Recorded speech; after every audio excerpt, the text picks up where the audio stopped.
Fans ഇപ്പോഴും അങ്ങനെ ഒരു വർഗോടെ ഉണ്ട്, നിവിൻ പോളി ഫാൻസ്. ആ ഫാൻസിനെ ചേട്ടന് എങ്ങനെയാണ് നോക്കി കാണുന്നത്?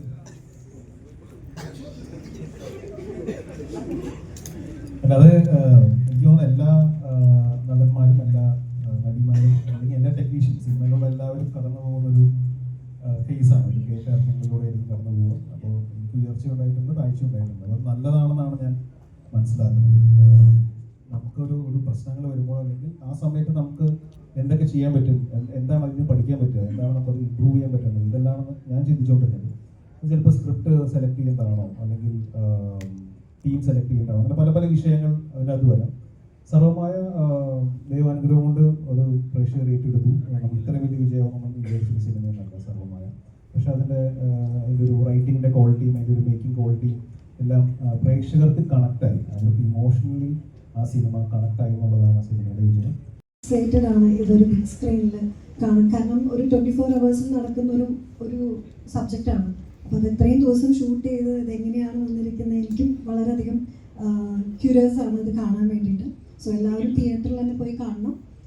എല്ലാവരും സപ്പോർട്ട് ചെയ്യണം. നിങ്ങൾ ഈ പറഞ്ഞ പോലെ കണ്ടിട്ട് നിങ്ങളുടെ ജെന്യുവൻ ആയിട്ടുള്ള റിവ്യൂ എല്ലാവരും അറിയിക്കണം. Thank you. വലിയ കേസല്ല, ഡെയിലി നമ്മൾ ഷൂട്ട് പോകുന്നവർ ഒരു ദിവസത്തിനൊക്കെ നമുക്കൊരു കുട്ടിയെ ഈസിയായി കിട്ടും. അപ്പം അങ്ങനെ ഈസിയായി ആലോചിച്ചതായിരുന്നു. ഒരു ലാസ്റ്റ് ഒരു 3 മാസമായിട്ട് നമുക്ക് കുട്ടിയെ കിട്ടാത്ത ഒരു അവസ്ഥ വരുമ്പോഴാണ് അതിൻ്റെ മറ്റേ വൈഫും പ്രസവിക്കുന്നതും. ഞങ്ങൾക്ക് അഖിലിനോട് ചോദിക്കണമെന്നുണ്ട്, പക്ഷെ എങ്ങനെ ചോദിക്കാമെന്ന് അറിയുന്നില്ല. അപ്പോൾ അഖിലിന് ഭയങ്കര പ്രശ്നം കൊടുത്തപ്പോൾ അവസാനം അഖിൽ പറഞ്ഞു ഇങ്ങനെ ഒരു സംഭവം നിങ്ങളൊന്ന് സമ്മാനിക്കാൻ. അപ്പോൾ ഞാൻ ചോദിച്ചു, വീട്ടിൽ ചോദിക്കും, ഫാമിലിയോട് ചോദിക്കും, അവർക്ക് ഓക്കെ ആണെങ്കിൽ നമുക്ക് നോക്കാം. കാരണം 4 ദിവസം എന്ന് പറയുമ്പോൾ ഇമ്മ്യൂണിറ്റി പോലും പ്രോപ്പറായിട്ട് ഉണ്ടാവില്ല. അപ്പോൾ പറയേണ്ടത് എന്താ വെച്ച് കഴിഞ്ഞാൽ നമ്മൾ ഷൂട്ട് സമയത്ത് വളരെ ആ കുട്ടിയെ ടേക്ക് കെയർ ചെയ്യാൻ വേണ്ടി വളരെ സ്പെഷ്യൽ കെയർ ആൻഡ് കൺസേൺ കൊടുത്തിട്ടാണ് അത് ഷൂട്ട് ചെയ്തത്. അതിൻ്റെ സേഫ്റ്റി നോക്കുന്നതും നമ്മൾ ട്രിവാൻഡ്രം ഏപ്രിൽ മെയ് എന്ന് പറയുന്നത് ഭയങ്കര വെയിലുള്ള സമയമാണ്. അപ്പോൾ വളരെ മിനിമലായിട്ട് നമ്മൾ എക്സ്പോസ് ചെയ്യുക. നമ്മൾ അഥവാ ഭയങ്കര സിൻസ് ഈ സിനിമ റോ ആയിട്ടൊരു സ്പേസിൽ ഷൂട്ട് ചെയ്യുന്നതുകൊണ്ട് കുട്ടിക്ക് അതുകൊണ്ട് പ്രശ്നം ഉണ്ടായത് പറയുന്ന ഒരുപാട് സ്പേസുകൾ നമ്മൾ സെറ്റ് ചെയ്യേണ്ടി വന്നു. സെറ്റ് ചെയ്ത് അതിനെ സാനിറ്റൈസ് ചെയ്ത് അങ്ങനെയായിരുന്നു കുട്ടിയെ വെച്ച് ഷൂട്ട് ചെയ്തു. സോ അതിന് എല്ലാ പ്രിക്കോഷണറി മെഷേഴ്സും നമ്മൾ മാക്സിമം ശ്രമിച്ചിട്ടുണ്ട്. എന്നാലും big thanks to Akhil and his family. കാരണം ഞാൻ പോലും ചിലപ്പോൾ എൻ്റെ സിനിമയ്ക്ക് എൻ്റെ കൊച്ചിനെ കൊടുക്കുന്നില്ല. Thanks to him. അയാളുടെ പാഷനാണ്, അയാളുടെ ഫാമിലി അത് അംഗീകരിച്ചത് വലിയൊരു കാര്യമാണ്. അല്ലെങ്കിൽ ഈ സിനിമ ഇന്നില്ല, നോക്കിയിട്ടില്ല. ആക്ച്വലി പറയുകയാണെങ്കിൽ നന്ദി പറയേണ്ടത് എൻ്റെ അച്ഛനോടും അമ്മയോടുമാണ്. കാരണം 4 ദിവസമായിട്ടുള്ള ഒരു കുട്ടി ജനിച്ചിട്ടാണ്. കുട്ടീനെ കൊണ്ട് സെറ്റിൽ വരുന്നത്. സെറ്റിൽ എല്ലാവർക്കും അറിയാം ഒരു അത്ര എളുപ്പമല്ലല്ലോ. അപ്പോൾ നമ്മൾ വിചാരിക്കുന്ന പോലെ ഒരു ന്യൂ ബോൺ ബേബിക്ക് പറ്റുന്ന ഒരു അറ്റ്മോസ്ഫിയർ അല്ല ഒരു ഷൂട്ടിംഗ് സ്ഥലം. പക്ഷെ അതിൽ ബില്ലിങ്ങായിട്ട് അച്ഛനും അമ്മയും അതിൽ നിൽക്കുകയും അമ്മക്ക് ഒരുപാട് കഷ്ടപ്പെടുന്ന ഞാൻ കണ്ടിട്ടുള്ളതാണ്. ഈ കൊച്ചു ഫുൾ ടൈം കരച്ചിലായിരിക്കും, അല്ലെങ്കിൽ കൊച്ചിനെ ഫീഡ് ചെയ്യണം, അല്ലെങ്കിൽ കൊച്ചിനെ ഉറങ്ങണം. 4 ദിവസമല്ലേ ആയുള്ളൂ. അപ്പോൾ നമുക്ക് എല്ലാവരും ഡിസ്റ്റർബാണ്. കാരണം കൊച്ചിനൊന്നും സംഭവിക്കരുത്. കാരണം പല അസുഖങ്ങളും വരാൻ സാധ്യതയുള്ളതാണ് ഇനീഷ്യൽ കുറച്ച് ദിവസങ്ങൾ അല്ലെങ്കിൽ ആഴ്ചകൾ എന്ന് പറയുന്നത്. പക്ഷേ ഈ സബ്ജക്റ്റ് നടക്കണമെന്നും എനിക്ക് തോന്നുന്നു അഖിലിന് ഭയങ്കരമായിട്ട് ആഗ്രഹം ഉണ്ടായിരുന്നു. അഖിൽ അതിനു വേണ്ടി ഫുൾ സപ്പോർട്ട് ചെയ്ത് അതിൻ്റെ കൂടെ വന്നു. നമുക്ക് എല്ലാവർക്കും ടെൻഷനാണ്. കാരണം എന്തെങ്കിലും ഈ കുട്ടിക്ക് സംഭവിച്ചാൽ അത് നമുക്ക് ഭയങ്കര വിഷമം ഉണ്ടാകുന്ന ഒരു കാര്യമാണ്. പക്ഷെ ഭാഗ്യത്തിന് അങ്ങനെ പ്രശ്നങ്ങളൊന്നും ഉണ്ടായിരുന്നില്ല. എനിക്ക് ഭയങ്കര ടെൻഷനുള്ള കാര്യമാണ് ജനിച്ച കുട്ടികൾ എടുക്കുക എന്ന് ഭയങ്കര പാടാണ്. പക്ഷെ അത് മാത്രമല്ല, അത് കൊച്ചിനെ കൊണ്ട് നമ്മൾ ഓടണം, വണ്ടി കയറണം, ഇറങ്ങണം, ഇങ്ങനെ കുറേ പരിപാടികളുണ്ട് പടത്തിനകത്ത്. പക്ഷെ വേറെ പ്രശ്നങ്ങളൊന്നും ഇല്ലാതെ നമുക്ക് ഷൂട്ടിംഗ് തീർക്കാൻ സാധിച്ചു. അപ്പോൾ അച്ഛനോടും ആ കുട്ടിയുടെ അച്ഛനോടും അമ്മയോടും നന്ദി പറയുന്നു. നമുക്ക് ആ സിനിമ കാണുമ്പോൾ മനസ്സിലാവും അങ്ങനെ എടുക്കുന്ന ഒരു തീരുമാനം ഭയങ്കര വലിയ തീരുമാനമാണ്. ഇപ്പം ഞാനാണെങ്കിൽ ഞാൻ അങ്ങനെ തീരുമാനം എടുക്കുമല്ലോ, എനിക്ക് ഭയങ്കര പേടിയുള്ള ആളാണ്. പക്ഷെ അവരത് ഈ സിനിമയുടെയും ഈ സ്ക്രിപ്റ്റിൻ്റെയും ഈ സിനിമ നടക്കണമെന്ന ആഗ്രഹത്തോടു കൂടി ഇതിൻ്റെ കൂടെ നിന്നു എന്ന് പറയുന്നത് ഭയങ്കര അപ്രീഷിയേറ്റ് ചെയ്യുന്ന ഒരു കാര്യമാണ്. ഇപ്പോൾ നിങ്ങൾക്കറിയാം, ഇപ്പോൾ ഇൻഡസ്ട്രിയുടെ ഒരു സ്വഭാവം തന്നെ ഇപ്പോൾ ഇവൻ മാറിപ്പോയി. ഇപ്പം അതുകൊണ്ടിട്ടാണ് എന്താ പറയുക, എല്ലാ സിനിമകളും ഇപ്പോൾ ആഫ്റ്റർ റിലീസാണ് നടക്കുന്നത്. ഇപ്പം നേരത്തെയൊക്കെ പ്രീ സെയിൽ നടക്കുമായിരുന്നു.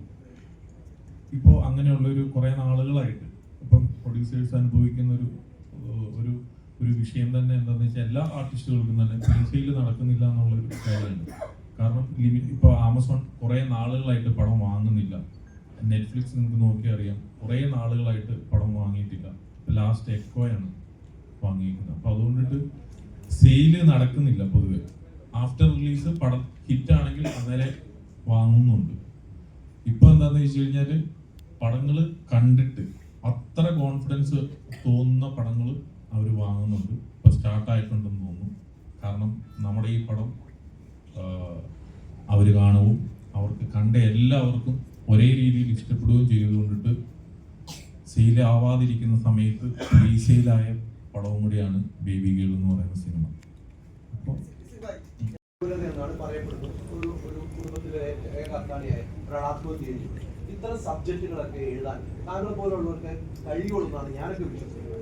അത്തരം സബ്ജക്റ്റിലേക്ക് താങ്കളൊന്ന് മുന്നോട്ട് വരാൻ സാധ്യതയുണ്ട്. ഇപ്പോൾ അതിന് ഏറ്റവും ഒരു ഉദാഹരണമാണ് നിവിൻ പോളിയെ കുറിച്ച് ഒരു സ്ത്രീ ആരോപണം. നിവിൻ പോളി അന്ന് തന്റെ അടുത്തുകൂടി ആദ്യ ദിവസം തന്നെ പറഞ്ഞു ഞാൻ നിരപരാധിയാന്ന് പറഞ്ഞൊരു വ്യക്തി, ഏക വ്യക്തി മലയാള സിനിമയിൽ അദ്ദേഹം മാത്രമാണ്, ചങ്കൂറ്റത്തോ പറഞ്ഞ വ്യക്തിയാണ്. ഇത്തരം സബ്ജക്റ്റുകൾ കൊണ്ടുവരാൻ താങ്കൾ പോലുള്ളവർക്ക് കഴിയേണ്ടതാണ്, കഴിയുമോ? ഉണ്ടായേക്കാം എന്ന് പറയാൻ പറ്റുള്ളൂ. കാരണം നമ്മളൊരു കഥയിലേക്ക് വരുന്നത് എപ്പോഴും ഇൻസ്റ്റിങ്ക്റ്റ് ആണ്. നമ്മുടെ ഹൃദയത്തിൽ എന്തോ ഒരു കാര്യം ടച്ച് ചെയ്തു. ഇപ്പോൾ ഒരു കാര്യം നമ്മൾ കണ്ടു, അത് എല്ലാം നമ്മൾ സിനിമയിലൂടെ ഒരു മുദ്രാവാക്യം പോലെ പറയണം എന്ന രീതിയിലല്ല സിനിമയെ സമീപിക്കുന്നത്. ഇത് ഒരു ഇമോഷനും കാര്യങ്ങളും ഇമോഷണൽ ട്രാവൽ എന്നുള്ള രീതിയിൽ തന്നെയാണ് സമീപിക്കുന്നത്. പക്ഷെ അതിനകത്ത് ആ സിനിമയോടുകൂടി തീരുന്നതല്ലാത്ത എന്തെങ്കിലും ഉണ്ടായാൽ കൊള്ളാം എന്ന് ഞങ്ങൾക്ക് തോന്നാറുണ്ട്. ഇപ്പോൾ താങ്കൾ ഇപ്പോൾ പറഞ്ഞ കാര്യങ്ങൾ അല്ലെങ്കിൽ ഇതുമായിട്ട് ബന്ധപ്പെട്ട വിഷയങ്ങൾ ഈ രീതിയിൽ ഞങ്ങളെ എന്തെങ്കിലും രീതിയിൽ ടച്ച് ചെയ്യുക അല്ലെങ്കിൽ ഞങ്ങൾ ആ കഥ ചെയ്തേ പറ്റൂ എന്ന് പറയുന്ന ഒരു അവസ്ഥയിലേക്ക് എത്തുമ്പോൾ ഞങ്ങൾ ചിലപ്പോൾ ചെയ്തേക്കാം. ഇപ്പോൾ അതിനൊരു ക്ലിനിക്കലായിട്ടൊരു ആൻസർ പറയാൻ പറ്റാത്തതുകൊണ്ടാണ്. കുറെ നാളുകൾക്ക് ശേഷം ഭയങ്കര ഇൻട്രസ്റ്റിംഗ് ആയിട്ടുള്ളൊരു സ്ക്രിപ്റ്റ് കേട്ടൊരു ബേബികളുടെയായിരുന്നു. ബോബി സഞ്ജയ് മുമ്പ് സിനിമകൾ ചെയ്തിട്ടുണ്ട്. നമ്മൾ ഇടയ്ക്കിടയ്ക്ക് സിനിമകൾ അല്ലെങ്കിൽ കഥകൾ ചർച്ച ചെയ്യാറുണ്ടായിരുന്നു. പക്ഷെ ചെയ്യാൻ പ്രേരിപ്പിച്ചത് ഈ സ്ക്രിപ്റ്റായിരുന്നു ബേബികളുടെ. ഞാൻ വളരെ ഇമോഷണലി കണക്റ്റായിട്ട് എടുത്ത ഡിസിഷനാണ് ഈ സിനിമ ചെയ്യണം എന്നുള്ളത്. ഇതിൻ്റെ എന്താ പറയുക, മുമ്പും ട്രെയിലർ ലോഞ്ചിന് പറഞ്ഞ അതേ കാര്യം തന്നെയാണ് എനിക്ക് ഇവിടെയും പറയാനുള്ളത്. ഇത് നമ്മളെല്ലാവരും ഈ സിനിമയിൽ ക്യാരക്ടേഴ്സ് മാത്രമാണ്. കേന്ദ്ര കഥാപാത്രം അവതരിപ്പിക്കുന്നത് ഇതിൻ്റെ ബേബികൾ തന്നെയാണ്.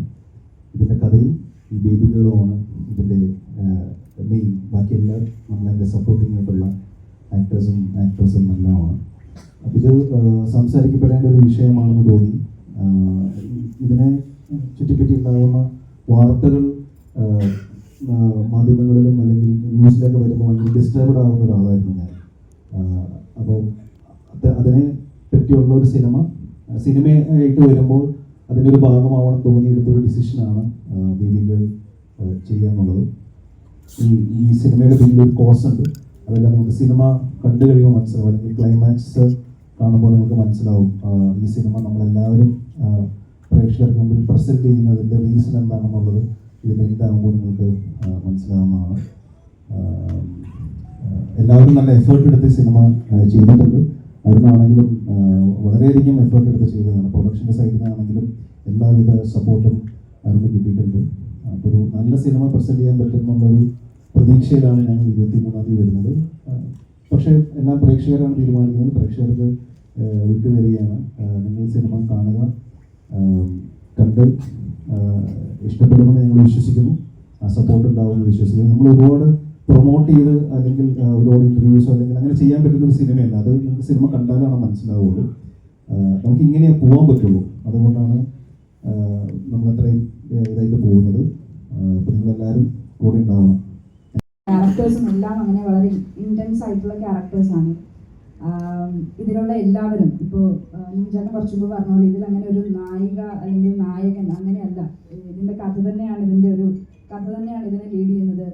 അതേപോലെ ഇതിൽ ബേബികളിനെ ചുറ്റിപ്പറ്റിയാണ് ഇതിൻ്റെ കഥ നടക്കുന്നത്. അപ്പോൾ ഇതിലുള്ള എല്ലാ ആക്ടേഴ്സും അവരുടെ ബെസ്റ്റ് കൊടുത്തിട്ടുണ്ട്. ബെസ്റ്റ് പെർഫോമൻസ് തന്നെയാണ് എല്ലാവരുടെയും വന്നിരിക്കുന്നത്. ഞാൻ മുമ്പേ പറഞ്ഞ പോലെ ഇന്ത്യൻസ് ക്യാരക്ടേഴ്സ് ആയതുകൊണ്ട് എല്ലാവരുടെയും പെർഫോമൻസ് അത്രത്തോളം ആവശ്യമുള്ളൊരു സിനിമയും കൂടിയായിരുന്നു. അതെല്ലാവരും അവരുടെ ബെസ്റ്റ് കൊടുത്തിട്ടുണ്ട്. അപ്പോൾ ഞങ്ങളെല്ലാവരും വളരെ സന്തോഷത്തോടെ എല്ലാവർക്കും മുന്നിൽ പ്രസൻറ്റ് ചെയ്യുന്ന ഒരു സിനിമയാണ്. എല്ലാവരും തീർച്ചയായിട്ടും തിയേറ്ററിൽ പോയി സിനിമ കാണുക, സപ്പോർട്ട് ചെയ്യുക. നമ്മളിങ്ങനെ കരിയറിൻ്റെ പാത്തിലൂടെ ഇങ്ങനെ മുമ്പോട്ട് പോയിക്കൊണ്ടിരിക്കുമ്പോൾ ഒരു ജംഗ്ഷനിൽ എത്തും. അവിടെ നിന്ന് ടേൺ എടുക്കേണ്ടി വരും. അപ്പോൾ നമ്മുടെ കൂടെയുള്ളവർ ഇഷ്ടമുള്ളവരൊക്കെ നമ്മളുടെ കോമഡികളൊക്കെ എൻജോയ് ചെയ്യുന്നുണ്ട്. അത് മാറ്റിയിട്ട് വേറെയും നീ എന്താണ് ചെയ്യുന്നതെന്ന് കാണാൻ ആഗ്രഹമുണ്ടെന്ന് സംസാരിച്ചു തുടങ്ങിയ സമയത്താണ് എന്നിലേക്ക് കഥ എത്തുന്നത്. അപ്പോൾ ഭയങ്കര സന്തോഷത്തോടു കൂടിയും ഇമോഷണലി കണക്റ്റഡ് ആയിട്ടുമാണ് ഇതിൻ്റെ കഥ കേട്ടതും ചെയ്യാൻ തീരുമാനിച്ചതും പിന്നീടുള്ള എല്ലാ പ്രോസസ്സിലും ഇതിൻ്റെ കൂടെ നിന്നിട്ടുള്ളത്. അപ്പം അങ്ങനെ ഒരു ശ്രമമാണ് ഒരു ടേൺ എടുക്കാനുള്ള. അങ്ങോട്ടേക്ക് കയറി ഇനിയെല്ലാം 23-ാം തീയതി നിങ്ങൾ കണ്ടിട്ട് എങ്ങനെയുണ്ടെന്ന് പറയുന്നതനുസരിച്ചിട്ടിരിക്കും നമ്മളുടെയും ഡിസിഷൻ ട്രാവൽ കറക്റ്റായിരുന്നോ എന്നറിയാം. അപ്പോൾ ഭയങ്കര പ്രതീക്ഷയോടെ, എല്ലാ സിനിമകളും പ്രതീക്ഷയോടെയാണ്, പക്ഷേ ഈ സിനിമ കുറച്ചും കൂടി പേഴ്സണലാണ്. പ്രോസസ്സിൽ തന്നെ ഭയങ്കര സന്തോഷം കിട്ടിയ, ഭയങ്കര സാറ്റിസ്ഫൈഡ് ആയിട്ടുള്ള ഒരു സിനിമയാണ്. അപ്പോൾ നിങ്ങളുടെ മുമ്പിലേക്ക് എത്തുന്നു 23-ാം തീയതി. എല്ലാവരും കാണുക, എന്നിട്ട് ജെന്യൂനായിട്ട് ഇഷ്ടപ്പെട്ടാലും ഇഷ്ടപ്പെട്ടില്ലെങ്കിലും ഒക്കെ നമ്മളെ തിരുത്താനും നമ്മളോട് പറയാനൊക്കെ. കാരണം ഇത്രയും ഞാൻ ചെയ്ത എല്ലാ സിനിമകളിലും നിങ്ങൾ എന്നെ അത്രയും അടുത്ത് നിർത്തിയിട്ടുണ്ട്. അപ്പോൾ ഈ സിനിമയിലും എന്ത് തോന്നിയാലും പറയുക എന്നാണ് പറയുന്നത്. Thank you. അതാണ് മാജിക് ഫ്രെയിംസ് എന്ന് പറയുന്ന കമ്പനിയുടെ ഒരു വളർച്ച. കാര്യം മാജിക് ഫ്രെയിംസിലെ നമ്മുടെ സിനിമകളിലെല്ലാം നോക്കുന്ന ആളാണ് അഖില്, സന്തോഷ്, അങ്ങനെ ഇതുണ്ട്. അപ്പം ഈ ടാസ്ക് ആരെടുക്കും? അപ്പം അഖിലിനെ സംബന്ധിച്ച് അഖില് കുറച്ച് ജൂനിയറാണ്. അപ്പം ഇങ്ങനെ കറക്റ്റായിട്ട് ഇത്ര ദിവസമുള്ള ഒരു കുട്ടി വരണം, അപ്പം അഭിനയിക്കണം, ഒപ്പം ഉണ്ടാവണം. അപ്പോൾ ഇത് പുറത്തുനിന്നും ഇങ്ങനെ ഒരു കുട്ടീനെ കിട്ടുമെന്ന് ഡൗട്ട് ഉള്ളത് കൊണ്ടിട്ടും നമ്മുടെ ഒരു വിഷമം ഈ സ്ക്രിപ്റ്റ് ഇത് പറഞ്ഞു കഴിഞ്ഞപ്പം അഖിൽ പറഞ്ഞു, സാറേ ശമ്പളം കൂട്ടി തന്നാൽ മതി, ഞാൻ ആ ടാസ്ക് ഏറ്റെടുക്കാം എന്ന് പറഞ്ഞു. അപ്പൊ അങ്ങനെ അഖില് അപ്പോൾ ആ ടാസ്ക് ഏറ്റെടുക്കുകയും നിവിനോടും കൃത്യമായിട്ട് പറഞ്ഞു, കൊച്ച് ഇന്ന ദിവസത്തെ ഏകദേശം ഇതാവും, അപ്പോൾ നിവിനത് കറക്റ്റായിട്ട് ഡേറ്റ് തരണം, പണി തരരുത്, ഇതെല്ലാം. അല്ലെങ്കിൽ സാധാരണ രീതിയിലെ ഡേറ്റുകൾ ഇപ്പോൾ ഒക്കെ മാറിപ്പോവല്ലോ, പ്രീവിയസ് സിനിമകളുടെ എന്തെങ്കിലും ഡേറ്റ് ക്ലാസ് കൊണ്ടിട്ടോ അങ്ങനെയൊക്കെ. അപ്പൊ അതുകൊണ്ട് അത്രയും അധ്വാനിക്കുന്ന വർഗത്തിന്റെ ഒരു ഭാഗം അഖിലിന്റെയും വൈഫിന്റെ ഒക്കെ ഒരു എഫേർട്ട് മൂലമാണ് ഇങ്ങനെ കൃത്യമായിട്ട് ഞങ്ങൾക്ക് ഈ കുട്ടീനെ കിട്ടുകയും കൃത്യമായിട്ട് പ്ലാൻ ചെയ്ത പോലെ തന്നെ ഷൂട്ട് നടക്കുകയും കിട്ടുകയും ചെയ്തത്. ബാക്കി ഡയറക്റ്റ് ചെയ്യാനായിട്ടും തോന്നിയത്. അപ്പോൾ അത് ഈ കഥയുടെ ഒരു പ്രത്യേകതയാണ്. ഞാൻ ഇതിന്റെ ട്രെയിലർ ലോഞ്ചിൽ പറഞ്ഞിട്ടുണ്ടായിരുന്നു, ഈ സിനിമയിൽ ഞാൻ ഇന്നും ഇതിനോട് പറയുന്നത്. കാരണം സാധാരണ ഒരു ഗതിയിൽ നമ്മളൊരു പബ്ലിസിറ്റി കുറച്ച് പോകുമ്പോൾ അല്ലെങ്കിൽ കുറച്ചുകൂടി മെറ്റീരിയൽസ് വെളിയിലേക്ക് പോകണം എന്ന് പറയേണ്ടത് അതിന്റെ ഹീറോയാണ്.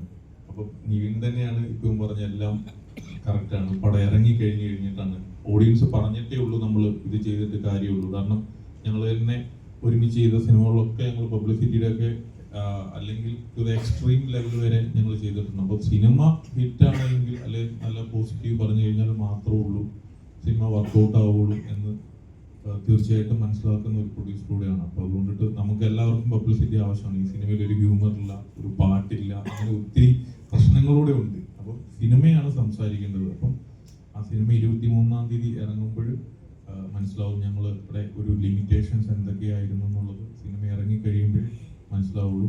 പക്ഷേ ഈ സിനിമ ഒരു ടോട്ടാലിറ്റി നോക്കുമ്പോൾ